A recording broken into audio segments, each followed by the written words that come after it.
Hi everybody, and welcome to my newest video in this series about my game Battle for Antares, which I'm going to release on Steam in probably a couple of weeks when it's ready. Still some polishing I have to do. As you probably learned by now, in this series I would like to walk you through all the individual game components, how everything is made up, how the game is composed, all the design choices that I've made, also probably all the mistakes which I've made.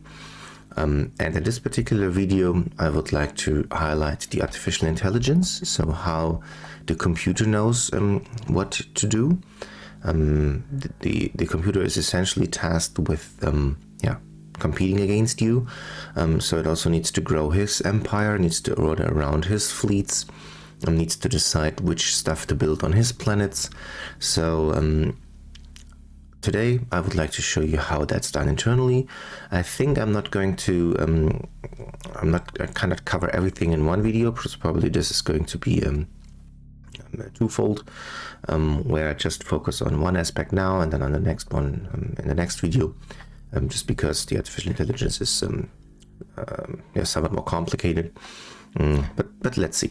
So essentially, as you know, I do have these to manage all the empire stuff. There's this empire class which handles which technologies are discovered, how much fleet size you use, how much science you produce, and so on and so forth. And on top of that, I also have this artificial intelligence class here. There's this artificial intelligence class here which can take control of one of these empires and then do a lot of manage that empire like the player managed his one. Essentially, when I create this class, I connect it with the empire that it is supposed to manage.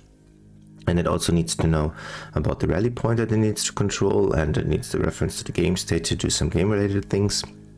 And then there are some internal variables, okay, but it starts essentially with this event here where a couple of setup and initial things is done, and then essentially this repeat function is called, or this repeat event is called. And this repeat event, you have seen this pattern quite some time already. This repeat pattern first makes sure that it's going to be called again after 3 seconds. So essentially the AI is re-evaluating the game and making decisions every 3 seconds. It makes a decision and then just lives with that decision for 3 seconds. Essentially it sleeps, does nothing, and then after these 3 seconds it's going to re-evaluate everything. And what it is doing within this is essentially that it's first handling the economy, so what stuff it needs to build on which planet. Then it's going to look at the tactical strategy. So does it need to should it colonize more planets? Should it send its fleet back to repair? Should it avoid the enemy? So you, and then it's also going to evaluate his win chance. So it's going to do an estimate for how likely it is that it's going to win, and if that's too low, then essentially the AI is going to forfeit. And it also needs to evaluate which drones to produce and probably some more stuff later. But that's pretty much the general idea. And I think in this video I'm going to cover this economy branch here, so how the AI handles economy. Then in the next video I think I can handle that one and probably also this path here. So like I said, the main thing is that this is essentially called every 3 seconds. So we are every 3 seconds we are evaluating the economy and then executing the respective strategy. And just for because in all of these functions we are going to need the set of solar systems a couple of times, and this getting all the actors function is a slow function. I decided to get all the solar systems exactly once when I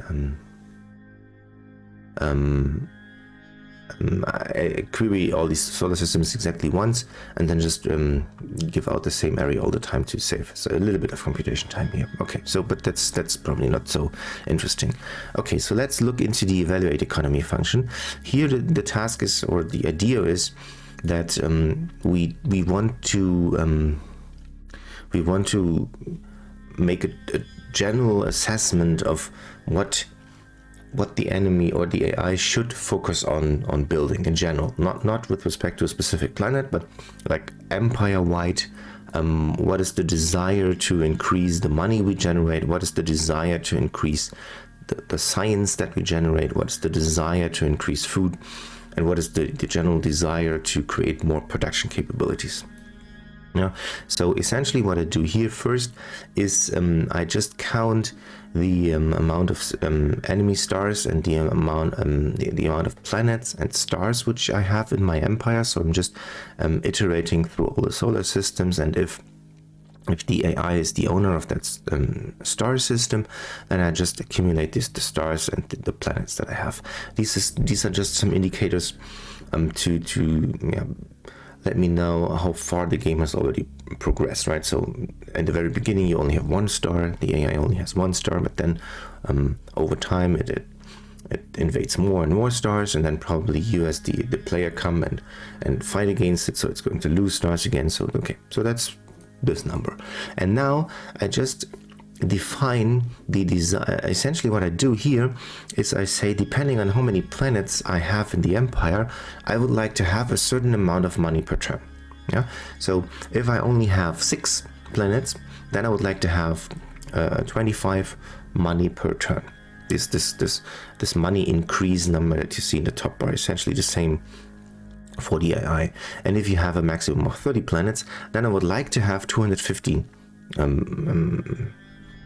money per turn, which is probably too much to ask for, because with 30 planets it could be very difficult to reach these high numbers. But essentially this behavior makes sure that in the very beginning the AI is living with is satisfied with a little bit less money per turn, and then quite soon it ramps up, and then the AI expects, or once the desire to create money is rather high. Now I just need to compare the desired money per turn by the actual money per turn which I create, and just clamp that, and this is pretty much the desire for new money. Yeah, so the closer I am to the wanted amount of money per turn, the less this desire is to create new, or to focus new planets on money. Pretty much I'm doing the same thing with science. Here, and just again, based on the planets that I have, I just calculate how much science the AI wants to create per turn, and I just calculate how much I do have and compare to how much I want to have, and turn that into the general desire. Same for food. Here is take the amount of fleet size that the AI is currently using, and comparing that to the total amount of fleet that we could support. So whenever the AI gets, if the fleet reaches its maximum size, the desire to create more food planets, or to allocate more food planets, increases. And when we have a gap between, when we have enough headroom left for pumping out new drones, then the desire to create food reduces.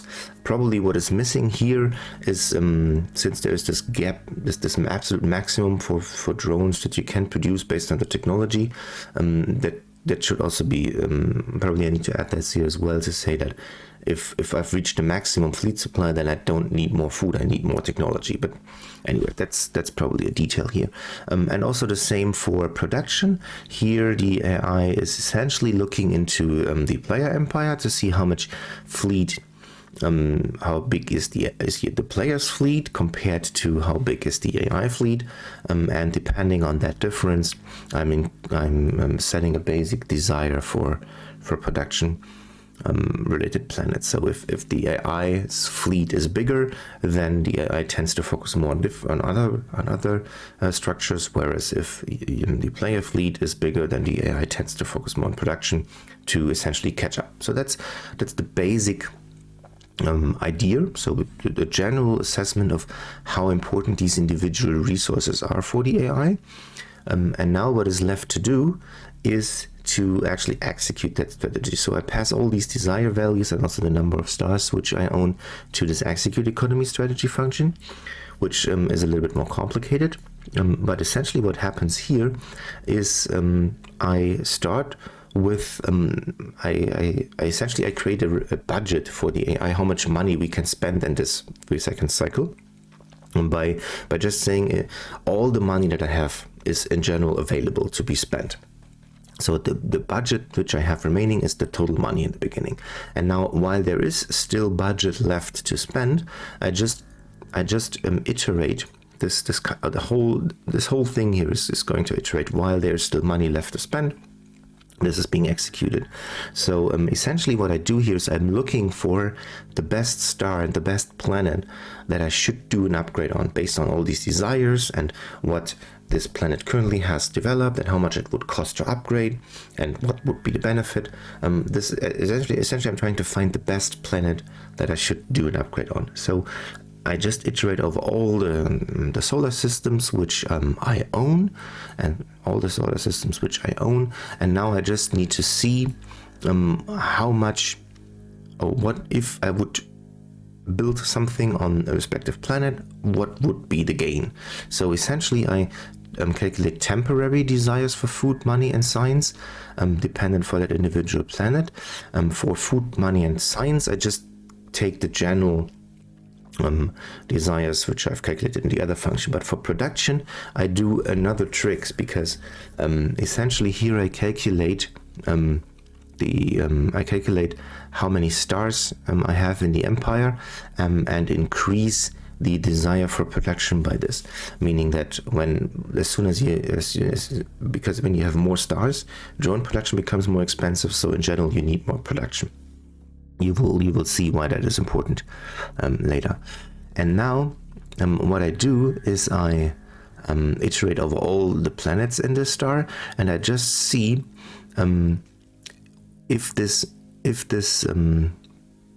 planet is depending on which building we do have on this planet, or if this planet is already upgrading. So if we are already building new production facilities or new money-making facilities on a specific planet which is not yet done, I reduce the respective desire for this round, because what I want to avoid is that, remember we're doing this in a 3-second cycle, so, and usually the production on planets takes more than 3 seconds. So what could happen is that on one cycle the AI believes it has to absolutely build money or economy planets, so it's doing that, and then the next cycle these productions are not yet finished, so it still believes that it has to focus on money, and it allocates more planets, so it essentially overshoots, and I want to avoid that. So where for all the planets which are already upgrading to a specific type, I'm just reducing the desires here temporarily, to make sure that, like I said, we don't overshoot. And now what is left to do is again iterate over all the planets and see if they are not upgrading, meaning that they are available for an upgrade. So we can do an upgrade here. Then we need to see whether there is already a building here or not. If there is no building, so if the current building on this planet is none, so that means we are free to choose, then essentially we need to estimate the upgrade value for all different types. What would be the value of this planet if we upgrade it with money, with production, with science or food? If there is already a building, then of course we only need to estimate the upgrade value for that particular type which we have chosen earlier, right? So essentially I estimate the value of upgrading that upgrading a specific resource on that planet, and this estimate itself is essentially just trying to calculate how much production do we have now, so how much food do we generate now minus how much food we generate we would generate after the upgrade. So how much would we generate after the upgrade minus how much do we create now, and then we just based on how much that cost, we can estimate the value of this particular upgrade.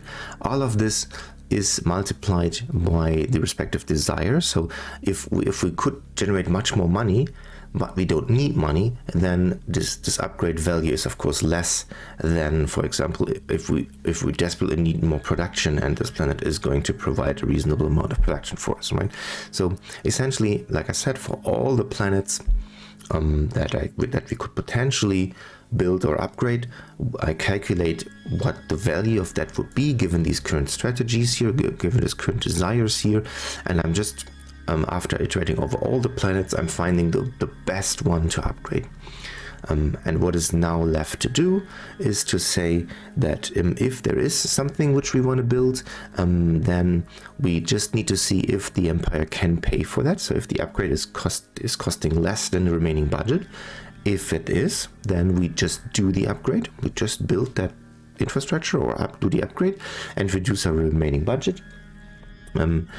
If it is not, so if this thing is the best thing we could do, if that is too expensive, then essentially I'm just setting the remaining budget to 0, meaning that then this would essentially make me leave this while loop here. The next time when I enter this loop, the remaining budget is set to 0, so we're going to exit this loop, and this is pretty much how this function works. Yeah, I can show you how that looks in the game. So there is, what I've done is I've created this AI debug widget, which is present all the time, but usually it's hidden, so you never see that, but it's more like for debugging purposes. And if I now run a new game, then you will see how these numbers change. So when I run a new game, let me just quickly start any game. Then you have this widget over here, and here you can see the respective.